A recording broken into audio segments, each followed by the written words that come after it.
Volume study 4 ಯೆಹೋವನ ಮುಯ್ಯಿ ತೀರಿಸುವ ದಿನದ ಹರ್ಮಗೆದೋನ್ ಯುದ್ಧ ಅಧ್ಯಾಯ 13 ಸಾಮ್ರಾಜ್ಯದ ಸ್ಥಾಪನೆ ಹಾಗೂ ಅದು ಹೇಗೆ ಪ್ರಕಟವಾಗುತ್ತದೆ.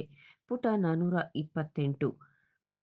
ಮುಂದಿನ ಶೀರ್ಷಿಕೆ ಅವನ ಸಾಮ್ರಾಜ್ಯದ ಅಭ್ಯುದಯ, the increase of his kingdom. ದೇವರ ರಾಜ್ಯವು ಅದರ ವಿವಿಧ ಭಾಗಗಳಲ್ಲಿ ಅಥವಾ ವಿಭಾಗಗಳಲ್ಲಿ ಐಹಿಕ ಸರ್ಕಾರಗಳಂತೆಯೇ ಹರಡುತ್ತದೆ ಅಥವಾ ವೃದ್ಧಿಯಾಗುತ್ತದೆ. ಅದು ಮಹಾಪರ್ವತವಾಗಿ ಮತ್ತು ಇಡೀ ಭೂಮಿಯನ್ನು ತುಂಬುತ್ತದೆ. ದಾನಿಯೇಲ 2:35. ಇದನ್ನು ದೃಷ್ಟಾಂತಿಸಲು ಗ್ರೇಟ್ ಬ್ರಿಟನ್ ರಾಜ್ಯವು ಪ್ರಾಥಮಿಕವಾಗಿ ಆಳುವ ಸಾರ್ವಭೌಮತೆ ಮತ್ತು ಅವನ ಮನೆತನದವರದ್ದು. ಮಾಧ್ಯಮಿಕ ಅರ್ಥದಲ್ಲಿ ಇದು ಸಂಸತ್ತು ಮತ್ತು ಸರ್ಕಾರದ ವಿವಿಧ ಮಂತ್ರಿಮಂಡಲಗಳನ್ನು ಒಳಗೊಂಡಿದೆ.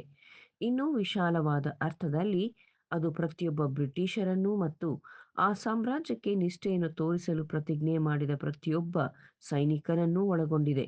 ಮತ್ತು ಇನ್ನೂ ಹೆಚ್ಚು ದೂರ ಸಂಬಂಧದಲ್ಲಿ ಇದು ಭಾರತದಲ್ಲಿ ಮತ್ತು ಇತರೆಡೆಗಳಲ್ಲಿ ಆ ಸಾಮ್ರಾಜ್ಯದ ಕಾನೂನುಗಳನ್ನು ಬಹಿರಂಗವಾಗಿ ಧಿಕ್ಕರಿಸದೆ ವಶಪಡಿಸಿಕೊಂಡ ಎಲ್ಲಾ ಪ್ರಜೆಗಳನ್ನು ಒಳಗೊಂಡಿದೆ.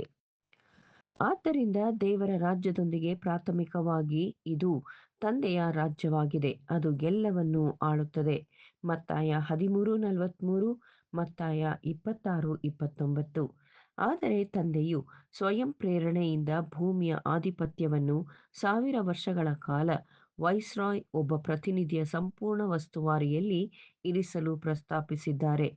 ಕ್ರಿಸ್ತ ಮತ್ತು ಆತನ ವಧು ದೈವಿಕ ಸ್ವರೂಪ ಮತ್ತು ಉದಾತ್ತ ಗಾಂಭೀರ್ಯಕ್ಕೆ ಕೆಟ್ಟದ್ದನ್ನು ಅಧೀನಗೊಳಿಸಲು ಮತ್ತು ನಾಶ ಮಾಡಲು ಮತ್ತು ಹೊಸ ಒಡಂಬಡಿಕೆಯ ಕೃಪೆಯ ಪರಿಸ್ಥಿತಿಗಳಲ್ಲಿ ತಂದೆಯೊಂದಿಗೆ ಪೂರ್ಣ ಸಾಮರಸ್ಯಕ್ಕೆ ಬರುವ ಎಲ್ಲರನ್ನೂ ಮೇಲಕ್ಕೆತ್ತಲು. ದ್ವಿತೀಯ ಅರ್ಥದಲ್ಲಿ ಇದು ಐಹಿಕ ಮಂತ್ರಿಗಳು ಅಥವಾ ರಾಜಕುಮಾರರುಗಳನ್ನು ಒಳಗೊಂಡಿರುತ್ತದೆ. ಅಲ್ಲಿ ಅವರು ಅದರ ಗೋಚರ ಪ್ರತಿನಿಧಿಗಳಾಗಿರುತ್ತಾರೆ. ಇನ್ನೂ ವಿಶಾಲವಾದ ಅರ್ಥದಲ್ಲಿ ಅದರ ಸ್ಥಾಪನೆಯನ್ನು ಅವರು ಗುರುತಿಸಿದಾಗ ಅದಕ್ಕೆ ನಿಷ್ಠಾವಂತ ಸಲ್ಲಿಕೆ ಮತ್ತು ಭಕ್ತಿಯನ್ನು ಸಲ್ಲಿಸುವ ಯಹೂದಿಗಳು ಮತ್ತು ಅನ್ಯ ಜನರು ಎಲ್ಲರನ್ನೂ ಒಳಗೊಂಡಿರುತ್ತದೆ.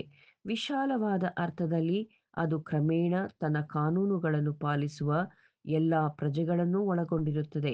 ಆಗ ವಿಧೇಯರಾಗದ ಇತರರು ನಾಶವಾಗುತ್ತಾರೆ. ಅಪೊಸ್ತಲರ ಕೃತ್ಯಗಳು 3:23, ಪ್ರಕಟಣೆ 11:18.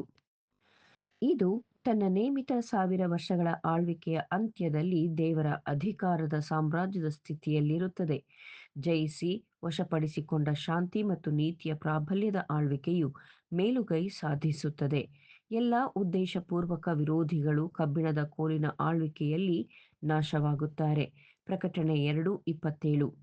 ಈ ಅವಧಿಯನ್ನು ವಿವರಿಸುವ ಪ್ರವಾದಿ ಯೆಶಾಯನು ಬರೆದಂತೆ, ಕೆಲವು ದಿವಸ ಮಾತ್ರ ಬದುಕತಕ್ಕ ಕೂಸಾಗಲಿ ವಯಸ್ಸಾಗದೆ ಮುದುಕನಾದವನಾಗಲಿ ಇಲ್ಲಿ ಇರುವುದಿಲ್ಲ.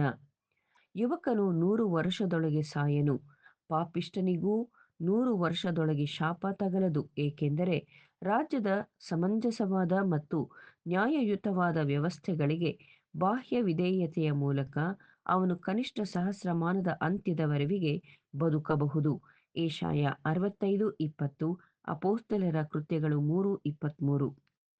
ಆದರೆ ಅಂತಹ ಶಾಂತಿಯು ವಶಪಡಿಸಿಕೊಂಡ ಮತ್ತು ಜಾರಿಗೊಳಿಸಿದ ಶಾಂತಿ ಮತ್ತು ವಿಧೇಯತೆ, ನ್ಯಾಯಯುತ ಮತ್ತು ಸಮಾನವಾದ ಸರ್ಕಾರದ ಆಶೀರ್ವಾದದ ಹಾಗೂ ಪ್ರಯೋಜನವನ್ನು ಸಾಬೀತುಪಡಿಸುವ ದೃಷ್ಟಾಂತವನ್ನು ಒದಗಿಸುವ ಸಲುವಾಗಿ ಸರಿಯಾದುದಾದರೂ ದೇವರ ಆದರ್ಶದಿಂದ ದೂರವಿದೆ.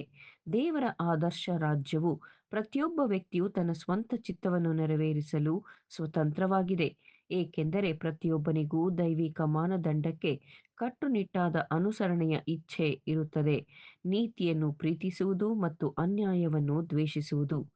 ಈ ಮಾನದಂಡವು ಅಂತಿಮವಾಗಿ ಭೂಮಂಡಲದಾದ್ಯಂತ ಮೇಲುಗೈ ಸಾಧಿಸಬೇಕು ಮತ್ತು ವೈಸ್ರಾಯ್ ಮಿಲೇನಿಯಲ್ ಸಾಮ್ರಾಜ್ಯದ ಸನಿಹದಲ್ಲಿ ಮಾನವ ಕುಲದ ಗೌರವಾರ್ಥವಾಗಿ ಪರಿಚಯಿಸಲಾಗುವುದು.